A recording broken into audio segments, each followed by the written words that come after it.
नई सुबह की नई किरण, चलो रे पंछी पार गगन। नई सुबह की नई किरण, चलो रे पंछी पार गगन। बिखरा करके किरण किरण, बुला रहा है वो प्राण धन। नई सुबह की नई किरण।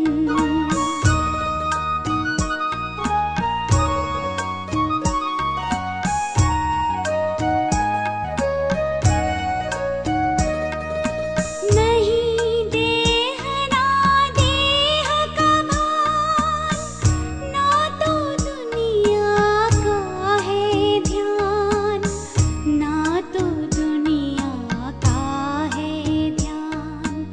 आए प्रभु में खो जाए, हो जाए हम एक समान, हो जाए हम एक समान। महामिलन की लगी लगन, आओ कर ले प्रभु मिलन, आओ कर ले प्रभु मिलन।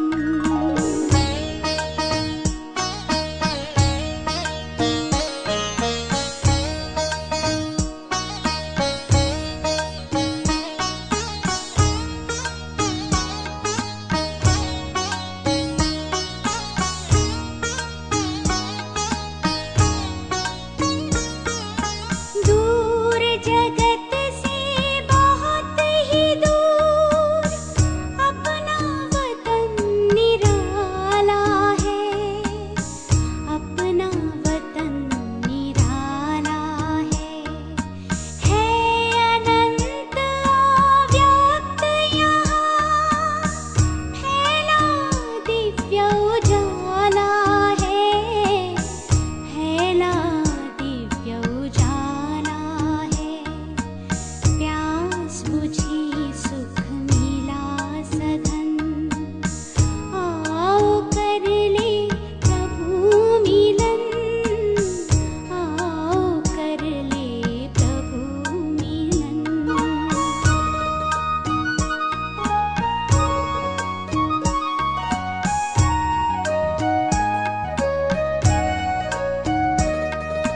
मन ही मन में मुलाकातें, हो रही है मीठी बातें, हो रही है मीठी बातें। परम ज्योति से ज्योति की, स्नेह भरी ये बरसाती, स्नेह भरी ये बरसाती। बरस रहा है सुख सावन, आओ कर ले प्रभु मिलन, आओ कर ले प्रभु मिलन।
शान्ति।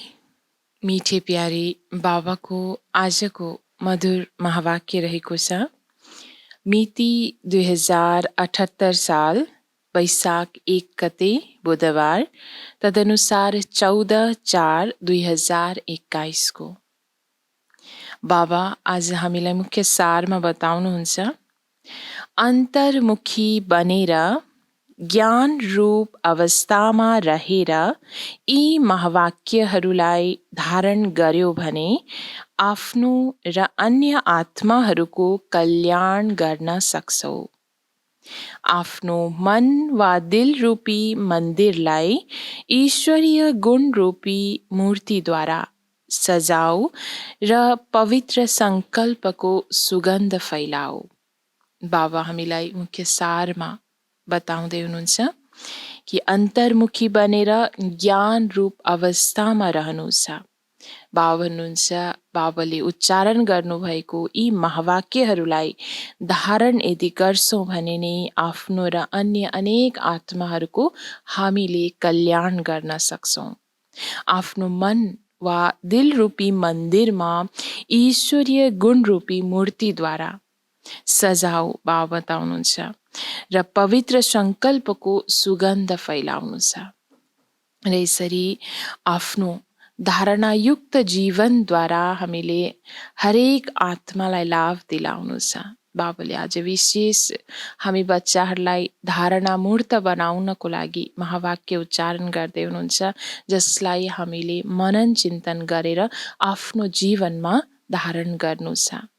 प्रश्नमा बाबा सोध्नुहुन्छ, सर्वोत्तम सच्चा सेवा कुन चाहिँ हो? यथार्थ सेवाको सूक्ष्म र महीन रहस्य के हो? सर्वोत्तम सेवा, सच्चा सेवा कुन चाहिँ हो? यथार्थ सेवाको सूक्ष्म र महीन रहस्य के हो भनेर बाबा प्रश्न सोध्नुहुन्छ।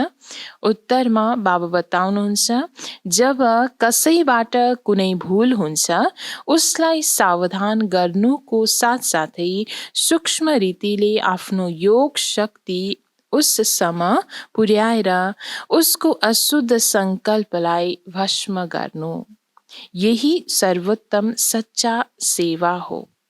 साथसाथै आफूमाथि पनि ध्यान दिनु छ। मनसामा पनि कुनै अशुद्ध सङ्कल्प उत्पन्न नहोस्। यसमा स्वयं पनि सावधान रहनु र अरूप्रति यस्तो दिव्य सेवा गर्नु, यही सेवाको सूक्ष्म र महीन रहस्य हो।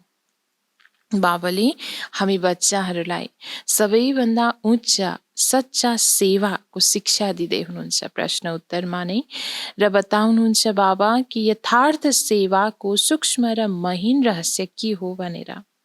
बाबा भन्नुहुन्छ कि जब कसैबाट कुनै भूल हुन जान्छ, कुनै गल्ती हुन जान्छ, कमजोरीवश भने बाबा भन्नुहुन्छ उसलाई सावधान त गर्छौँ, तर सावधानी दिलाउनुको साथसाथै सूक्ष्म रूपमा पनि आफूमा योगको शक्ति भरेर उसलाई पनि योग बल प्रदान गर्नु छ, त्यो कमजोरीबाट निस्कनको लागि। बाबा भन्नुहुन्छ उससम्म त्यो अशुद्ध सङ्कल्पलाई भस्म होस्, उसमा भएको त्यो अशुद्ध सङ्कल्पलाई भस्म गर्नको लागि हामीले त्यो योगको शक्ति, यो बल हामीले दिनु छ। यही नै सर्वोत्तम सेवा हो, बाबा बताउनुहुन्छ। साथसाथै बाबा यो पनि भन्नुहुन्छ कि आफूमाथि पनि ध्यान दिनु छ कि मनसामा पनि कुनै अशुद्ध सङ्कल्प उत्पन्न नहोस्। यसमा स्वयं पनि हामी सावधान रहनु छ र अन्य अरू आत्मालाई पनि त्यो सावधानी दिलाउनु छ। बाबा भन्नुहुन्छ अरूप्रति पनि यस्तो दिव्य सेवा हामीले गर्नु छ, यही नै सेवाको सूक्ष्म र महीन रहस्य हो। यसरी बाबाले सच्चा सेवाधारी बनाउनको लागि हामीलाई यो सूक्ष्म महीन रहस्य सेवाको विषयमा सम्झाउनुहुन्छ। ओम शान्ति। हरेक पुरुषार्थी बच्चाले पहिला त अन्तर्मुख अवस्था अवश्य धारण गर्नु छ। अन्तर्मुखतामा ठुलो कल्याण समाहित छ। यस अवस्थाद्वारा नै अचल, स्थिर, धैर्यवत, निर्माण चित्त इत्यादि दैवी गुणहरूको धारणा हुन सक्छ तथा सम्पूर्ण ज्ञानमय अवस्था प्राप्त हुन सक्छ। बाबा बताउनुहुन्छ कि ज्ञानमय अवस्था सम्पूर्ण रूपमा प्राप्त गर्ने एक विधि, एक गुण त्यो हामीले धारण गर्नु छ, त्यो हो अन्तर्मुखता।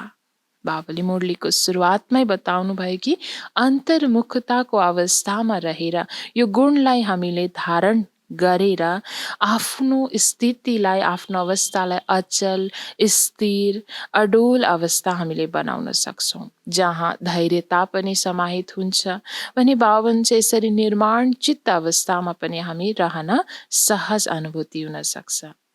यसरी बाबा बताउनुहुन्छ अन्तर्मुख नहुनाले त्यो सम्पूर्ण ज्ञान रूप अवस्था प्राप्त हुँदैन, किनकि जति पनि कुनै महावाक्य सम्मुख सुनिन्छ यदि त्यसलाई गहिराईमा गएर ग्रहण गरिँदैन, केवल ती महावाक्यहरूलाई सुनेर रिपिट मात्रै गरिन्छ भने ती महावाक्य वाक्य हुन्छन्। बाबाले हामी बच्चाहरूको लागि यति शक्तिशाली महावाक्य उच्चारण गर्नुहुन्छ हाम्रो जीवनलाई परिवर्तन गर्नको लागि, हिरातुल्य जीवन हाम्रो बनाउनको लागि। तर यसले हामी गहिराईमा गएर सुनेर ग्रहण गरेर धारणामा ल्याउँदैनौँ भने बाबा भन्नुहुन्छ महावाक्य पनि वाक्यको रूप लिन जान्छ। जसले ज्ञान रूप अवस्थामा रहेर महावाक्य सुन्दैनन् ती महावाक्यहरूमा मायाको छाया पर्छ। अब यस्तो मायाको अशुद्ध भाइब्रेसनले भरिएको महावाक्य सुनेर केवल रिपिट गरेर स्वयं सहित अरूको कल्याण हुनुको सट्टा अकल्याण हुन्छ। त्यसैले हे बच्चाहरू एकदम अन्तर्मुखी बना। बाबा भन्नुहुन्छ कि महावाक्य जब बाबाले उच्चारण गर्नुहुन्छ, जब हामी सुनिरहेको हुन्छौँ भने ज्ञान स्वरूप अवस्थामा रहेर जब सुन्छौँ, अन्तर्मुखी अवस्थामा जब हामी रहेर सुन्छौँ भने साँच्चीकै त्यसले स्वको पनि कल्याण गर्ने गर्छ भने त्यसबाट स्वयंको मात्रै नभएर फेरि अन्य आत्माहरूको पनि हामीबाट कल्याण हुन जान्छ। त्यसैले बाबा हामीलाई बताउनुहुन्छ कि एकदम अन्तर्मुखी बना। तिम्रो यो मन मन्दिर सदृश्य हो। जस्तै मन्दिरबाट सदैव सुगन्ध आउँछ, त्यसै गरी मन मन्दिर जब पवित्र बन्छ अनि संकल्प पनि पवित्र इमर्ज हुन्छन्। जस्तै मन्दिरमा केवल पवित्र देवी देवताहरूको नै चित्र राखिन्छ, न कि दैत्यहरूको। त्यस्तै तिमी बच्चाहरूले आफ्नो मन र दिल रूपी मन्दिरलाई सर्व ईश्वरीय गुणहरूको मूर्तिद्वारा सजाइदेऊ। ती गुण हुन् निर्मोह, निर्लोभ, निर्भय, धैर्यवत, निरहङ्कार इत्यादि, किनकि यी सबै तिम्रा नै दिव्य लक्षण हुन्। बाबाले हामी बच्चाहरूलाई हाम्रो स्वयंको दिव्य लक्षणहरू के हो भनेर बताउनुहुन्छ, जसलाई हामीले अन्तर्मुखी अवस्थामा ज्ञान स्वरूप अवस्थामा रहेर धारण गर्नु छ। र ती गुणहरू बाबाले बताउनुभयो निर्मोह, निर्लोभ, निर्भय, धैर्यवत र साथै निरङ्कार अवस्था। बाबा भन्नुहुन्छ तिमी बच्चाहरूले आफ्नो मन मन्दिरलाई उज्जवल अर्थात् सम्पूर्ण शुद्ध बनाउनु छ। आफ्नो मन रूपी मन्दिरलाई हामीले उज्जवल अर्थात् बाबा बताउनुहुन्छ सम्पूर्ण पवित्र, सम्पूर्ण शुद्ध बनाउनु छ। जब मन मन्दिर उज्जवल बन्छ तब नै आफ्नो उज्जवल प्यारो वैकुण्ठ देशमा जान सकिन्छ। त्यसैले अब आफ्नो मनलाई उज्जवल बनाउने प्रयत्न गर्नु छ तथा मनसहित विकारी कर्मेन्द्रियहरूलाई वश गर्नु छ। सबैभन्दा पहिला त बाबाले बताउनुभयो आफ्नो मन रूपी मन्दिरलाई उज्जवल बनाउनु छ, अर्थात् दिव्य गुणको धारणाद्वारा हामीले प्रकाशित गराउनु छ, सजाउनु छ। साथै बाबा भन्नुहुन्छ मनसहित विकारी अनेक अरू कर्मेन्द्रियहरूलाई पनि आफ्नो वशमा राख्नु छ। तर न केवल आफ्नो मात्र, अन्य प्रति पनि यही दिव्य सेवा गर्नु छ। बाबाले हामी बच्चाहरूलाई सबैभन्दा पहिला त स्वयंको मनको मन्दिरलाई उज्यालो बनाउनको लागि इशारा दिनुहुँदैछ भने साथसाथै बाबा बताउनुहुन्छ आफ्नो हरेक कर्मेन्द्रियबाट पनि दिव्य कर्म नै गर्नु छ। र यो मात्रै नभएर स्वयं मात्रै नभएर बाबा बताउनुहुन्छ अन्य आत्माहरूप्रति पनि यही दिव्य सेवा हामीले गर्नु छ। अन्य अरूलाई पनि सावधानी दिलाउँदै योगबल प्रदान गर्दै उनीहरूको जीवनलाई पनि परिवर्तन गर्नु छ। वास्तवमा सर्भिसको अर्थ अति सूक्ष्म र महीन छ। यस्तो होइन कसैको भूलमा केवल सावधान गर्नु छ, यति मात्र सेवा हो, तर होइन, उसलाई सूक्ष्म रीतिले आफ्नो योगको शक्ति पुर्याएर उसको अशुद्ध सङ्कल्पलाई भस्म गरिदिनु यही सर्वोत्तम सच्चा सेवा हो। र साथसाथै आफूमाथि पनि एटेन्सन राख्नु छ। बाबाले बताउनुहुन्छ आफू परिवर्तन त हुन्छौँ, तर बिचबिचमा आफूलाई पनि एटेन्सन दिलाउनु छ। र साथसाथै यो सर्वोत्तम सेवा, सच्चा सेवा हामीले गरिरहनु छ, अन्य आत्माहरूको दिव्य कल्याणको लागि पनि। बाबा भन्नुहुन्छ न केवल बोली अथवा कर्मणासम्म, मनसामा पनि कुनै अशुद्ध सङ्कल्प उत्पन्न हुन्छ भने त्यसको भाइब्रेसन अन्यको पासमा पुगेर सूक्ष्म रीतिले अकल्याण गर्छ, जसको बोझ स्वयंमा आउँछ र त्यही बोझ बन्धन बन्छ। बाबा हामी बच्चाहरूलाई बताउँदै हुनुहुन्छ कि यसरी हामीले शुद्ध सङ्कल्पले जब हामी सेवा गर्छौँ, बाबा बताउनुहुन्छ न कुनै बोलीमा वा कर्मणामा उनीहरूलाई सावधानी दिलाउनु छ, साथसाथै मनसामा पनि कसैप्रति कसैको कमजोरीलाई देखेर अशुद्ध सङ्कल्प नआओस्, यसमा हामीले ध्यान दिनु छ। किनकि जब अशुद्ध सङ्कल्पको भाइब्रेसन अन्यतर्फ जान्छ भने त्यसको सूक्ष्म रीतिले हामीलाई नै त्यो बोझ लाग्न जान्छ, र जब बोझ हुन्छ आत्मामा तब त्यसले बन्धनको रूप धारण गर्छ। त्यसैले हे बच्चाहरू, स्वयं सावधान रहने गर, फेरि अन्यप्रति त्यही दिव्य सेवा गर। यही तिमी सेवाधारी बच्चाहरूको अलौकिक कर्तव्य हो।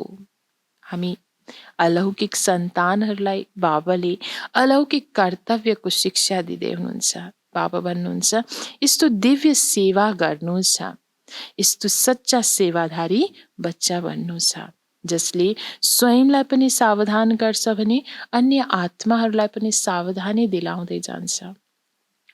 यस्तो सेवा गर्नेले फेरि आफ्नो लागि कसैबाट पनि सेवा लिनु हुँदैन। हुन त कहिल्यै कुनै अनायास भूल हुन पनि सक्छ, तर त्यसलाई आफ्नो बुद्धियोग बलद्वारा सदैवको लागि करेक्ट गरिदिनु छ। बाबा भन्नुहुन्छ भूल नहुने होइन, सम्पूर्ण त कोही बनेको छैनौँ, तर भूल भए तापनि आफ्नो दिव्य बुद्धिको बलद्वारा हामीले करेक्ट गर्दै जानु छ, अर्थात् त्यसलाई सुधार्दै जानु छ। यस्तो तीव्र पुरुषार्थीले थोरै पनि इशारा मिल्न साथ शीघ्र महसुस गरेर परिवर्तन गरिहाल्छन् र पछिको लागि राम्रोसँग एटेन्सन राखेर चल्छन्। यही विशाल बुद्धि बच्चाहरूको कर्तव्य हो। बाबा बताउँदै हुनुहुन्छ हे मेरा प्राणहरू, परमात्माद्वारा रचिएको यस अविनाशी राजेश्वर ज्ञान यज्ञ प्रति तन मन धनलाई सम्पूर्ण रीतिले स्वाहा गर्ने रहस्य धेरै महीन छ। जुन घडी तिमीले भन्छौ म तन मन धन सहित यज्ञमा स्वाहा अर्थात् अर्पण भएर मरिसकेको छु, त्यस घडीदेखि लिएर आफ्नो केही पनि रहेन। मामुली रूपमा त हामी बच्चाहरूले भन्ने गर्छौँ बाबा मेरो जति पनि जे छ यो सबै हजुरको नै हो, तन मन धन सबैलाई हजुरप्रति म अर्पण गर्न चाहन्छु भनेर। तर बाबा बताउनुहुन्छ यसको पनि महीन रहस्य छ। जब भगवानलाई स्वयं बाबालाई हामीले अर्पण गरिसकेको छौँ भने तबदेखि नै, त्यो क्षणदेखि नै बाबा भन्नुहुन्छ आफ्नो केही पनि रहेन। त्यसमा पनि पहिला तन मनलाई सम्पूर्ण रीतिले सेवामा लगाउनु छ। जब सबै थोक यज्ञ अथवा परमात्मा प्रति छ भने फेरि आफ्नो लागि केही रहन सक्दैन। धन पनि व्यर्थ गुमाउन सकिँदैन। मन पनि अशुद्ध सङ्कल्प विकल्पतिर दौडाउन सक्दैन, किनकि परमात्मालाई अर्पण गरिदियो। अब परमात्मा त हुनुहुन्छ नै शुद्ध शान्त स्वरूप। बाबा बताउँदै हुनुहुन्छ कि यदि परमात्मा अर्पण हामी गर्छौँ तनलाई, मनलाई, धनलाई भने त्यो सङ्कल्पबाट मात्रै गर्नु, अर्थात् कुनै पनि आफ्नो शरीरलाई कुनै क्षणमा पनि व्यर्थ कार्यमा हामीले लगाउन सक्दैनौँ। साथै मनलाई पनि व्यर्थ सङ्कल्प विकल्पमा व्यतीत गर्न सक्दैनौँ। भने साथसाथै बाबा बताउनुहुन्छ धनको शक्तिलाई पनि हामीले व्यर्थ कुरामा गुमाउन सक्दैनौँ, किनकि सङ्कल्प नै हामीले गरिसकेको हुन्छौँ कि परमात्मामा सम्पूर्ण अर्पण भनेर। त बाबा बताउनुहुन्छ बाबा त हुन्छ नै शान्त स्वरूप, शुद्ध पनि हुनुहुन्छ भने यस कारण अशुद्ध सङ्कल्प स्वतः शान्त हुन्छन्। यदि मन मायाको हातमा दिन्छौँ भने माया भेराइटी रूप हुनाले अनेक प्रकारको विकल्प उत्पन्न गरेर मन रूपी घोडामा आएर सवार गर्छ। यदि कुनै बच्चालाई अहिलेसम्म पनि सङ्कल्प विकल्प आउँछन् भने बुझ्नुपर्छ अझै मन पूर्ण रीतिले स्वाहा भएको छैन, अर्थात् ईश्वरीय मन बनेको छैन। त्यसैले हे सर्वत्यागी बच्चाहरू, यी गहन रहस्यहरूलाई बुझेर कर्म गर्दै साक्षी भएर स्वयंलाई हेर्दै धेरै सावधानीपूर्वक चल्नु छ।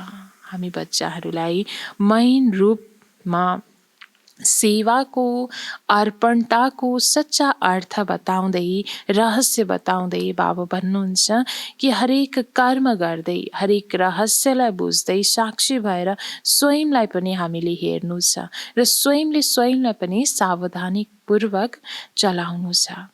स्वयं गोपी वल्लभले तिमी आफ्ना प्रिय गोप गोपिनीहरूलाई सम्झाइरहनु भएको छ। तिमीहरू हरेकको वास्तविक सच्चा प्रेम कुन चाहिँ हो? बाबा बताउनुहुन्छ हे प्राणहरू, तिमीले एक अर्काको प्रेम भरी सावधानीलाई स्वीकार गर्नु छ, किनकि जति प्रिय फूल त्यति नै श्रेष्ठ हेरचाह। बाबा हामीलाई बताउँदै हुनुहुन्छ जब कसैले सावधानी दिलाउँछ हाम्रो कमजोरीलाई नष्ट गर्न, कमजोरीलाई हटाउनको लागि, हाम्रो कमजोरी देखेर भने बाबा बताउनुहुन्छ कि यसमा पनि यो रहस्य समाइएको छ कि जसरी जति प्रिय फूल हुन्छ त्यति नै श्रेष्ठ हेरचाह गरिन्छ भने हामी पनि आफू स्वयंलाई श्रेष्ठ फूल सम्झेर कसैले हाम्रो हेरचाह गरिरहेको छ यो अनुभूति हामीले त्यस समयमा गर्नु छ। फूललाई मूल्यवान बनाउनको लागि मालीले काँडाबाट निकाल्नु पर्छ। त्यस्तै तिमीलाई पनि जब कुनै सावधानी दिइन्छ भने बुझ्नुपर्छ मानौ उसले मेरो हेरचाह गर्यो, अर्थात् मेरो सेवा गर्यो। प्राणेश्वर शिव बाबाले हामी बच्चाहरूलाई पनि एक आपसमा प्रेमको, सद्भावनाको, स्नेह प्रेमको त्यो गुणले ओतप्रोत गर्नको लागि, सम्पूर्ण बनाउनको लागि बाबाले हामी बच्चाहरूलाई यो शिक्षा दिँदै हुनुहुन्छ कि एकअर्काको सावधानीलाई पनि प्रेमपूर्वक, स्नेहपूर्वक स्वीकार गर, किनकि कसैले सावधानी दिलाउँछ माना तिम्रो हेरचाह गरिरहेको छ, अर्थात् सेवा गरिरहेको छ। त्यस सेवा अथवा हेरचाहलाई रिगार्ड दिनु छ। यही सम्पूर्ण बन्ने युक्ति हो। यही ज्ञान सहित आन्तरिक सच्चा प्रेम हो। यस दिव्य प्रेममा एक अर्काको लागि धेरै रिगार्ड हुनुपर्छ। हरेक कुरामा पहिला स्वयंलाई नै सावधान गर्नु छ। यही निर्माण चित्त अति मधुर अवस्था हो। यसरी प्रेमपूर्वक चल्नाले तिमीलाई मानौ यहाँ नै त्यस सतयुगको सुनौलो दिन आन्तरिक महसुस हुन्छ। त्यहाँ त यो प्रेम नेचुरल रहन्छ, तर यस सङ्गमको स्विटेस्ट समयमा एक अर्काको लागि सेवा गर्ने यो अति मिठो रमणीक प्रेम हो। यही शुद्ध प्रेमको जगतमा गायन गरिएको छ। यस्तो बाबाले हामीलाई शुद्ध प्रेमको परिभाषा दिलाउँदै अर्थात् शुद्ध प्रेमको अर्थ सत्य रूपमा बताउँदै भन्दै हुनुहुन्छ कि बच्चे अहिलेकै समय यो सङ्गम युगको स्विटेस्ट भन्दा स्विटेस्ट अर्थात् अति मिठो घडी, यो मिठो समय जो छोटो अवधिको लागि हामीलाई मिलेको छ भने यो समयमा नै हामीले सत्य युगको सुनौलो गुणलाई, सुनौलो समयलाई आन्तरिक रूपमा महसुस गर्नु छ। त्यसको लागि बाबा भन्नुहुन्छ एक अर्कालाई सावधानी पनि दिलाउनु छ प्रेमपूर्वक भने त्यही अनुसार त्यो सावधानीलाई स्वीकार पनि गर्नु छ। तिमी हरेक चैतन्य फूलहरू एकदम हर्षित मुख भएर रहनु छ, किनकि निश्चय बुद्धि हुनाले तिम्रो नस नसमा सम्पूर्ण ईश्वरीय ताकत समाइएको छ। यस्तो आकर्षण शक्तिले आफ्नो दिव्य चमत्कार अवश्य निकाल्छ। जस्तै सानो निर्दोष बच्चाहरू शुद्ध पवित्र भएकोले सदैव हाँसिरहन्छन् र आफ्नो रमणीक चित्रद्वारा सबैलाई धेरै आकर्षित गर्छन्। त्यस्तै तिमीहरू हरेकको यस्तो ईश्वरीय रमणीक जीवन हुनुपर्छ। यसको लागि तिमीले कुनै पनि युक्तिले आफ्नो आसुरी स्वभावमाथि जित प्राप्त गर्नु छ। बाबाले हामी बच्चाहरूलाई अन्तर्मुखीको गुण सँगसँगै बताउनुहुन्छ कि बच्चे हर्षित मुखताको गुण पनि अति आवश्यक छ। हर्षित मुख जब हामी रहन्छौँ भने तब स्वयं पनि खुसीमा हामी रहन सक्छौँ भने आफूद्वारा अन्य अरू आत्माहरूलाई पनि खुसी बाँडिरहेको हुन्छौँ।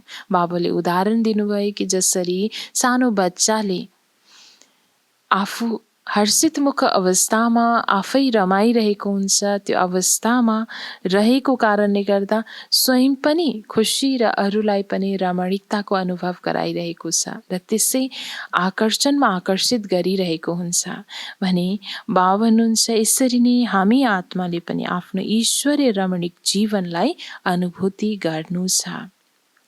बाबा भन्नुहुन्छ जब कसैलाई हेर्दा ऊ क्रोध विकारको वश भएर मेरो सामुन्ने आउँछ भने उसको सामुन्ने ज्ञान रूप भएर बचपनको मिठो रीतिले मुस्कुरायो भने ऊ स्वयं शान्त चित्त हुनेछ, अर्थात् विस्मृति स्वरूपबाट स्मृतिमा आउँछ।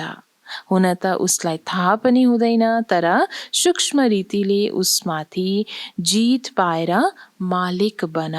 यही मालिक र बालकपनको सर्वोच्च शिरोमणि विधि हो।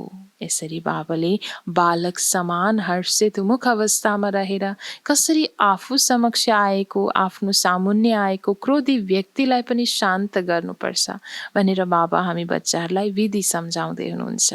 यसरी मालिक र बालकपनको सर्वोच्च बाबा बताउनुहुन्छ यो शिरोमणि विधि हो।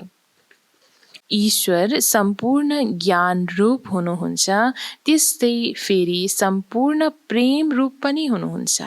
हामीले साँच्चै अनुभव गरेको छौँ कि बाबा ज्ञान रूप पनि हुनुहुन्छ, जसले हामीलाई दिनानुदिन ज्ञान रत्नले भरिपूर्ण गर्नुहुन्छ।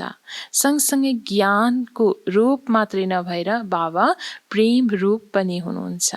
प्रेमको अनुभूति पनि बाबाबाट हामीले पल पल गरिरहेको हुन्छौँ।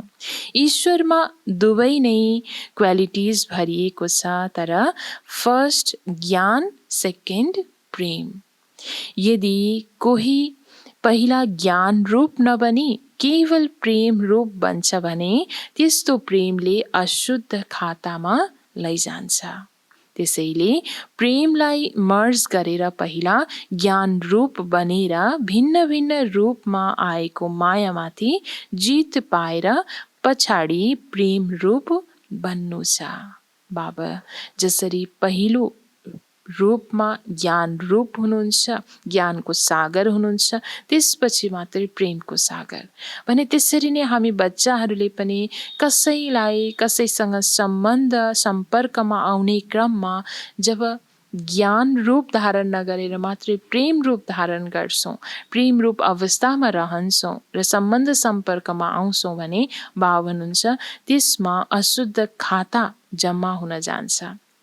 त्यसैले विशेष बाबा बताउनुहुन्छ कुनै अशुद्ध खातामा कुनै आफ्नो कर्मको खाता जम्मा नगरेर विशेष बाबा बताउनुहुन्छ सबैभन्दा पहिला ज्ञान रूपलाई नै इमर्स गर्नु छ, जुन प्रेमलाई मर्ज गर्नु छ। र जब ज्ञानको भिन्न भिन्न रूपमा हामीले जब त्यो अवस्थामा रहेर आफ्नो समक्ष आएको भिन्न भिन्न रूपको मायालाई जब जित प्राप्त गर्न सक्छौँ भने तब नै प्रेम रूप अवस्थालाई धारण गर्नु छ। यदि ज्ञान बिना प्रेममा आयो भने कहिलेकाहीँ विचलित पनि हुन्छौँ।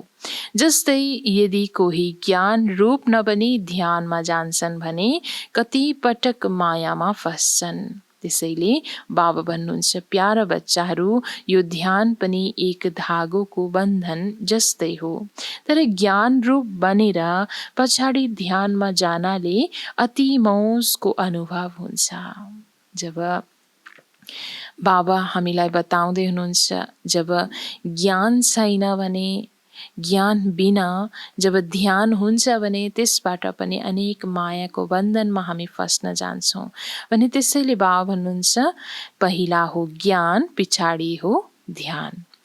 ध्यानिष्ठ अवस्था भन्दा ज्ञानिष्ठ अवस्था श्रेष्ठ हो। त्यसैले हे बच्चाहरू, पहिला ज्ञान रूप बनेर फेरि प्रेम इमर्स गर्नु छ। ज्ञान बिना केवल प्रेमले यस पुरुषार्थी जीवनमा विघ्न पार्छ। यसरी बाबा हामीलाई सतर्कता दिलाउँदै हुनुहुन्छ, सावधानी दिलाउँदै हुनुहुन्छ। बच्चाहरूलाई कुनै पनि मायाको विघ्न नआओस् यो सङ्कल्प, श्रेष्ठ सङ्कल्प राखेर हामीलाई सम्झाउँदै हुनुहुन्छ कि सबैभन्दा पहिला सदैव ज्ञान रूप अवस्था धारण गर्नु छ। जब त्यो अवस्था पक्का हुन्छ अनि नै प्रेमलाई इमर्स गर्नु छ। बाबा बताउनुहुन्छ साक्षीपनको अवस्था अति मिठो, रमणीक र सुन्दर छ। यस अवस्थामा नै भविष्य जीवनको सारा कुरा आधारित छ। जस्तै कसैको पासमा कुनै शारीरिक हिसाब आउँछ त्यति बेला यदि ऊ साक्षी सुखरूप अवस्थामा उपस्थित भएर त्यसलाई भोग्छ भने पास्ट कर्मको कर्मभोग चुक्ता पनि गर्छ र साथसाथै फ्युचरको लागि सुखको हिसाब पनि बनाउँछ। त्यसैले यो साक्षीपनको सुख स्वरूप अवस्थाले पास्ट र फ्युचर दुवैसँग कनेक्सन राख्छ। यसरी बाबाले साक्षीपनको अवस्थाको मिठो, रमणीक, सुन्दर रूपलाई बाबाले हामी बच्चाहरू समक्ष प्रश्न पार्दै भन्दै हुनुहुन्छ कि जति आफू साक्षी भाव, साक्षीपनको त्यो अवस्थालाई जति आफूमा हामीले मजबुत गर्न सक्छौँ भने जुनसुकै अवस्थालाई पनि हामीले रमणीक ढङ्गले पार गर्न सक्छौँ। बाबाले भन्नुभयो कि कसैको पासमा कुनै शारीरिक कर्मभोग आउँछ आफ्नो अगाडि भने तापनि जब साक्षी दृष्टाको स्थिति हामीमा छ भने, त्यो अवस्था हाम्रो मजबुत छ भने तब हामीले साक्षी रहेर त्यो कर्मभोगलाई पनि चुक्ता गरिरहेको हुन्छौँ भने भविष्यमा सुखको खाता पनि हामीले जम्मा गरिरहेको हुन्छौँ। बाबा बताउनुहुन्छ त्यसैले यस रहस्यलाई बुझेमा कसैले पनि यस्तो भन्ने छैन मेरो यो सुनौलो समय केवल चुक्ता गर्नमा नै बित्यो। होइन, यही सुनौलो पुरुषार्थको समय हो जुन समयमा दुवै कार्य सम्पूर्ण रीति सिद्ध हुन्छन्। यस्तो दुवै कार्यलाई सिद्ध गर्ने तीव्र पुरुषार्थी नै अतीन्द्रिय सुख वा आनन्दको अनुभवमा रहन्छन्। यसरी बाबाले अहिलेको यो कलियुगको अन्त्यको समयमा हामी छौँ। चाहे सङ्गम युगमै भए तापनि कलियुगी शरीर आफ्नो साथमा छ जसबाट अनेक हिसाब किताब हामीले चुक्ता गर्नु छ भने बाबाले हामीलाई यो शिक्षा दिँदै हुनुहुन्छ जसमा बल भरिएको छ। र बाबा भन्नुहुन्छ कि जुन साक्षी दृष्ट अवस्थामा रहेर हामीले आफ्नो वर्तमानको समयलाई पनि उच्चभन्दा उच्च अवस्थामा रहेर व्यतीत गर्न सक्छौँ भने भविष्यमा पनि हामीले सुखको खाता कसरी जम्मा गर्न सक्छौँ। बाबाले हामीलाई यो रहस्य बताउनुहुन्छ। अतीन्द्रिय सुख वा आनन्दको अनुभव अहिलेको समयमा यथार्थ रूपमा यो पुरानो शरीरमा रहेर पनि हामीले यसरी गर्नु छ। यस भेराइटी विराट ड्रामाको हरेक कुरामा तिमी बच्चाहरूलाई सम्पूर्ण निश्चय हुनुपर्छ, किनकि यो बनी बनाऊ ड्रामा बिल्कुल वफादार छ। बाबा भन्नुहुन्छ, हेर यो ड्रामाले हरेक जीव प्राणीबाट उनीहरूको पाठ पूर्ण रीतिसँग बजाउँछ। हुन त कोही गलत छ, तर उसले गलत पाठ पनि पूर्ण रीतिसँग बजाउँछ। यो पनि पूर्व निश्चित ड्रामा हो। जब गलत र सही दुवै नै प्लानमा निश्चित छन् भने फेरि कुनै कुरामा संशय उठाउनु यो ज्ञान होइन, किनकि हरेक एक्टरले आफ्नो पार्ट खेलिरहेका छन्। यसरी साक्षी दृष्ट अवस्थामा रहेर जब हामीले ड्रामालाई हेर्न सक्छौँ, ड्रामालाई देख्छौँ भने बाबा बताउनुहुन्छ सदैव खुसीको अनुभूति हुन्छ, किनकि यो निश्चय जब ड्रामामा हाम्रो मजबुत हुन्छ भने बाबा भन्नुहुन्छ यो निश्चय कुन निश्चय त भन्दा बाबाले भन्नुहुन्छ कि यो ड्रामा बिल्कुल वफादार छ। यसप्रति जब विश्वास राखेर हामीले हरेक ड्रामाको सिनलाई हेरेर चल्छौँ भने बाबा भन्नुहुन्छ कुनै पनि संशय मनमा आउन सक्दैन, किनकि बाबा भन्नुहुन्छ कि यो ड्रामा पूर्व निश्चित ड्रामा हो, जसमा कुनै पनि गलत वा सही कुनै पनि ड्रामा पार्ट चलिरहेको छ भने यो पनि निश्चित छ।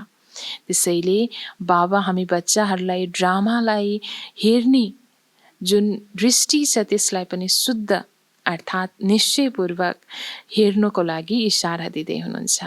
बाबा भन्नुहुन्छ जस्तै चलचित्रमा अनेक भिन्न भिन्न नाम रूपधारी कलाकारहरूले आफ्नो एक्टिङ गर्छन्। उनलाई हेरेर कोहीसँग घृणा आओस् र कोहीसँग हर्षित होस् यस्तो हुँदैन। थाहा छ यो एक खेल हो जसमा हर एकलाई आफ्नो गुड वा ब्याड पार्ट मिलेको छ। त्यसै गरी नै यस अनादि बनेको चलचित्रलाई पनि साक्षी भएर एक रस अवस्थाले हर्षित मुख भएर हेरिरहनु छ। संगठनमा यो पोइन्ट धेरै राम्रोसँग धारण गर्नु छ। एक अर्कालाई ईश्वरीय रूपले हेर्नु छ, महसुसताको ज्ञान लिएर सर्व ईश्वरीय गुणहरूलाई धारण गर्नु छ। आफ्नो लक्ष्य स्वरूपको स्मृतिद्वारा शान्त चित्त, निर्माण चित्त, धैर्यवत, मिठास, शीतलता इत्यादि सर्व गुण दैवी गुण इमर्स गर्नु छ।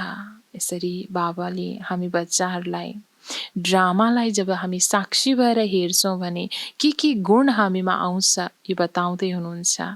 जब साक्षी भाव राखेर हामीले ड्रामामा निश्चय राखेर जब रमणीकताको आनन्दताको अनुभूति गर्दै अगाडि बढ्छौँ भने स्वतः नै शान्त चित्त अवस्था, निर्माण चित्त अवस्था, धैर्यवत अवस्था, मिठासपूर्वक र शीतलताको अवस्था हामीले धारण गर्न सक्छौँ र यही नै हामी आत्माको वास्तविक रूपमा सर्वदैवी गुणहरू हो जसलाई हामीले आफूमा इमर्स गर्नु छ। धैर्यवत अवस्था धारण गर्ने मुख्य फाउन्डेसन हो। वेट एन्ड सी बाबा बताउनुहुन्छ धैर्यवत अवस्था धारण गर्ने मुख्य बीज, मुख्य फाउन्डेसन नै नीव नै हो वेट एन्ड सी, अर्थात् एकछिनको लागि पर्खेर त्यो अवस्थालाई, त्यो समय अवस्थालाई, त्यो परिस्थितिलाई हेर्नु। हे मेरा प्रिय बच्चाहरू, वेट अर्थात् धैर्य गर्नु, सी अर्थात् हेर्नु। आफ्नो दिलभित्र पहिला धैर्यवत गुण धारण गरेर त्यसपछि फेरि बाहिर विराट ड्रामालाई साक्षी भएर हेर्नु छ। जबसम्म कुनै पनि रहस्य सुन्ने समय समीप आउँदैन तबसम्म धैर्यवत गुणको धारणा गर्नु छ। समय आएपछि त्यस धैर्यताको गुणद्वारा रहस्य सुन्दा कहिल्यै पनि विचलित हुँदैन। त्यसैले हे पुरुषार्थी प्राणहरू, केही समय पर्ख अनि अगाडि रहस्य हेर्दै जाऊ। प्राणेश्वर पिता परमात्मा हामी आफ्नो प्राण बच्चाहरूलाई सम्झाउँदै हुनुहुन्छ, यति प्यारले सावधानी दिलाउँदै हुनुहुन्छ कि आफ्नो अवस्थालाई यसरी धैर्यवत पक्का रूपमा धारण गर्नु छ, अवस्था बनाउनु छ। सदैव केही समय त्यो अवस्थालाई पर्खेर एकछिन हेर्नु छ। बाबा भन्नुहुन्छ, यस धैर्यवत अवस्थाद्वारा नै सारा कर्तव्य सम्पूर्ण रीतिसँग सिद्ध हुन्छ। यो गुण निश्चयसँग बाँधिएको छ। यस्तो निश्चय बुद्धि हुनाले साक्षी दृष्ट भएर हर खेललाई हर्षित मुख भएर हेर्दै आन्तरिक धैर्यवत र अडोल चित्त रहन्छन्।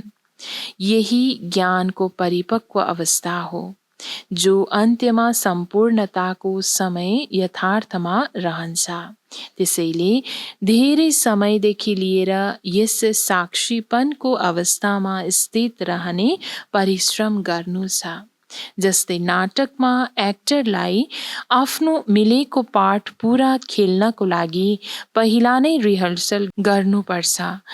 त्यस्तै तिमी प्रिय फूलहरूलाई पनि भविष्यमा आउने भारी परीक्षाहरूमा योगबलद्वारा पास हुनको लागि पहिला नै रिहर्सल अवश्य गर्नु छ। यसरी बाबा हामीलाई बताउनुहुन्छ कि भविष्यमा आउने जति पनि भारी भन्दा भारी परीक्षाहरू छ त्यसलाई हामीले पास अवश्य गर्नु छ र त्यसको लागि सबैभन्दा पहिला योगबलको आवश्यकता पर्छ। योगबलको धारणा गरेर योगबल आफूमा जब हामी धारण गर्छौँ र प्र्याक्टिस गर्दै जान्छौँ, बारम्बार अभ्यास गर्दै जान्छौँ, हरेक परिस्थिति सानो सानो परीक्षालाई पार गर्ने भने बाबा भन्नुहुन्छ अवश्य पनि भोलि आउने भारी परीक्षामा हामी सहजै पास हुन सक्छौँ। बाबा भन्नुहुन्छ तर धेरै समयदेखिको यदि यो पुरुषार्थ गरेका छैनौँ भने त्यति बेला घबराहटमा फेल हुन्छौ। त्यसैले पहिला आफ्नो ईश्वरीय फाउन्डेसन पक्का राखेर दैवी गुणधारी बन्नु छ। ज्ञान रूप स्थितिमा स्थित रहनाले स्वतः शान्त रूप अवस्था हुन्छ। बाबाले माथिल्लो प्याराग्राफहरूमा त बताउनु भयो कि सच्चा रूपमा ज्ञान रूप अवस्था कसरी धारण गर्नु छ र जब हामी ज्ञान रूप अवस्थामा स्थित रहन्छौँ भने स्वतः नै शान्त रूप अवस्थामा पनि रहन सक्छौँ। जब ज्ञानी बच्चाहरू सँगसँगै बसेर मुरली सुन्छन्, चारैतिर शान्तिको वायुमण्डल बन्छ, किनकि उनीहरू महावाक्य सुन्दा आन्तरिक डीपमा जान्छन्। डीपमा जानको कारण आन्तरिक उनीहरूलाई शान्तिको मिठो महसुसता हुन्छ। अहिले नै यसको लागि कुनै खास बसेर मेहनत गर्नु छैन, तर ज्ञानको अवस्थामा स्थित रहनाले यो गुण अनायास आउँछ। तिमी बच्चाहरू जब बिहान सवेरे उठेर एकान्तमा बस्छौ, शुद्ध विचार रूपी लहरहरू उत्पन्न हुन्छन्, त्यति बेला धेरै उपराम अवस्था हुनुपर्छ। फेरि आफ्नो निज शुद्ध सङ्कल्पमा स्थित हुनाले अन्य सबै सङ्कल्प आफै शान्त हुन्छन् र मन अमन हुन्छ। किनकि मनलाई वश गर्न पनि कुनै ताकत त अवश्य चाहिन्छ। त्यसैले पहिला आफ्नो लक्ष्य रूपको शुद्ध सङ्कल्पलाई धारण गर। जब आन्तरिक बुद्धि योग कायदा प्रमाण हुन्छ अनि तिम्रो यो निरसङ्कल्प अवस्था स्वतः हुन्छ। बाबाले यसरी हामी बच्चाहरूलाई आज हरेक गुणलाई कसरी आफ्नो जीवनमा धारण गर्नु छ र गुणको अनुभूति गर्दै आफ्नो अवस्थालाई मजबुत बनाउनुको सँगसँगै भाइब्रेसन वायुमण्डललाई साथसाथै अन्य आत्माहरूको कसरी सेवा गर्नु छ, यो महिनभन्दा महिन रूपमा आजको दिनमा हामीलाई बताउँदै हुनुहुन्छ। अच्छा, मीठे मीठे सिक्किलदे ज्ञान गुलजारी ज्ञान सिताराहरूप्रति मातापिता बापदादाको याद प्यार एवं गुड मर्निङ। रुहानी बाबाको रुहानी बच्चाहरूलाई नमस्ते, रुहानी बच्चाहरूको रुहानी बाबालाई गुड मर्निङ। नमस्ते बाबा, नमस्ते। धारणाको लागि मुख्य सार 1 नम्बरमा आफ्नो लक्ष्य स्वरूपको स्मृतिद्वारा शान्त चित्त, निर्माण चित्त, धैर्यवत, मिठास, शीतलता आदि सर्व दैवी गुण धारण गर्नु छ। हुन त आज सम्पूर्ण जति पनि हामीले मुरलीको एक एक महावाक्य सुन्दैछौँ, यो सबै धारणाको योग्य रहेको छ। हामीले एक एक पोइन्टलाई हामीले धारण गर्नु छ। तर मुख्य रूपमा बाबाले 1 नम्बरमा आज धारणाको लागि मुख्य सारमा बताउनुहुन्छ कि आफ्नो लक्ष्य स्वरूपको स्मृतिद्वारा शान्त चित्त, निर्माण चित्त, धैर्यवत, मिठास र शीतलता आदि दैवी सम्पूर्ण गुणहरूलाई आफ्नो जीवनमा हामीले धारण गर्नु छ। धारणा 2 मा निश्चय बुद्धि साक्षी दृष्टा भएर यस खेललाई हर्षित मुख भएर हेर्दै आन्तरिक धैर्यवत र अडोल चित्त रहनु छ। धेरै समयदेखि यस साक्षीपनको अवस्थामा स्थित रहने परिश्रम गर्नु छ। बाबा धारणा 2 मा भन्नुहुन्छ कि निश्चय बुद्धि साक्षी दृष्टा भएर यो ड्रामाको खेललाई हर्षित मुख भएर हेर्दै आन्तरिक धैर्यवत र अडोल चित्त स्थितिमा रहनु छ। धेरै समयदेखि जब हाम्रो यस साक्षीपनको अवस्थामा जब हामी रहने अभ्यासमा मजबुत हुन्छौँ भने तब नै हामीले सदा शान्त चित्त अवस्थामा पनि हामी रहन सक्छौँ। त्यसैले बाबा भन्नुहुन्छ कि यो अवस्थामा स्थित रहने परिश्रम गर्नु छ। वरदान बाबा आज हामीलाई दिँदै हुनुहुन्छ, स्नेह र शक्ति रूपको सन्तुलनद्वारा सेवा गर्ने सफलता मूर्त भव। स्नेह र शक्ति रूपको सन्तुलनद्वारा सेवा गर्ने सफलता मूर्त भावको वरदान बाबा आज हामीलाई दिँदै हुनुहुन्छ। वरदानको विस्तारमा बाबा भन्नुहुन्छ, जसरी एक आँखामा बाबाको स्नेह र दोस्रो आँखामा बाबाद्वारा मिलेको कर्तव्य सेवा सदा स्मृतिमा रहन्छ, त्यसै गरी स्नेही मूर्तको साथसाथै अब शक्ति रूप पनि बन। स्नेहको साथसाथै शब्दमा यस्तो शक्ति होस् जसले जसको पनि हृदयलाई विदीर्ण गरोस्। जसरी आमाले बच्चालाई जुनसुकै शब्दमा शिक्षा दिए पनि स्नेहको कारण ती शब्दहरू नमिठो लाग्दैन, त्यसै गरी ज्ञानका जति पनि सत्य कुरा छन् तिनलाई स्पष्ट शब्दमा देऊ, तर शब्दमा स्नेह समाहित होस्, तब सफलता मूर्त बन्छौ। यसरी बाबा हामीलाई बताउँदै हुनुहुन्छ, जसरी हामी बच्चाहरूले आफ्नो एक आँखामा बाबालाई र अर्को आँखामा बाबाबाट मिलेको आफ्नो जिम्मेवारी कर्तव्य जुन सेवालाई हामीले सेवाको स्मृतिलाई हामीले राख्न जान्छौँ भने त्यसै गरी बाबा हुनुहुन्छ स्नेह मूर्तको साथसाथै शक्ति रूप पनि धारण गर। शक्ति रूप अवस्थामा स्थित हो। जब शक्ति स्वरूप अवस्थामा रहेर कसैले हामीले सत्य बाबाको ज्ञानलाई सन्देशलाई उनीहरू समक्ष राख्छौँ, दिने गर्छौँ उनीहरूलाई भने बाबा भन्नुहुन्छ तब त्यस सँगसँगै स्नेह पनि जब समाहित भएको छ भने नै अनि सफलता मूर्त हामी बन्न सक्छौँ। स्नेह अवश्य हुनुपर्छ, तर त्योभन्दा अगाडि बाबाले बताउनु भयो कि शक्ति अवश्य हुनुपर्छ। अच्छा, स्लोगनमा बाबा भन्नुहुन्छ, सर्वशक्तिमान बाबालाई साथी बनायो भने पश्चातापबाट छुट्छौ। सर्वशक्तिमान बाबालाई साथी बनायो भने पश्चातापबाट छुट्छौ। बाबा भन्नुहुन्छ कि जब हामी सर्वशक्तिमान बाबालाई आफ्नो सदा साथ राख्छौँ, सदा साथी बनाउँछौँ भने आफूबाट कुनै पनि त्यो विकर्म हुन सक्दैन, तब कुनै पनि पश्चाताप पनि गर्नु आवश्यकता हुँदैन। आज नयाँ वर्षको दिन रहेको छ, जसमा बाबाले हामीलाई आगामी आउने वर्षभरिको लागि धारणा मुरली महावाक्य आज हामीलाई पस्किनु भएको छ भने त्यस अनुसार हामी बच्चाहरूले पनि एक एक गुणलाई बाबाको आजको एक एक महावाक्यलाई आफ्नो जीवनमा ग्रहण गर्नु छ, अर्थात् महीन रूपमा गहिराईमा गएर धारण गर्नु छ। तब नै बाबाले भने जस्तै हामी अति मिठो अति रमणीक अवस्थामा हामी स्थित हुन सक्छौँ र अहिलेको यो सङ्गम युगको समयमा नै सुनौलो सतयुगको घडीको आन्तरिक रूपमा त्यो अवस्थामा स्थित रहेर रमणताको भनौँ बाबाले भने जस्तै खुसीको अनुभूतिमा रहन सक्छौँ। ओम शान्ति।